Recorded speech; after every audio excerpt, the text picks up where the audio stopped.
اپنی سوچ اور تحقیق کے بعد یہ لکھا کہ یہ کلکی اوتار یعنی بھگوان کا آخری اوتار ہوگا جو اس کائنات کو راستہ دکھائے گا۔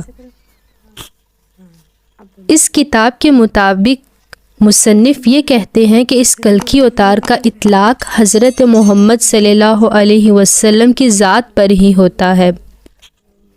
ہندوؤں کی مذہبی کتاب وید کے مطابق کلکی اوتار کی پیدائش ایک جزیرے پر ہوگی۔ وید کی پیش گوئی کے مطابق یہ علاقہ جزیرہ العرب ہی ہے۔ ہندوؤں کی مذہبی کتاب میں لکھا ہے کہ کلکی اوتار کے والد کا نام وشنو بھگت ہے اور والدہ کا نام سومام ہوگا۔ سنسکرت زبان میں وشنو کے معنی اللہ اور بھگت کے معنی غلام کے ہیں اور بندے کے لیے یہ یوز ہوتے ہیں، اس لیے عربی زبان میں وشنو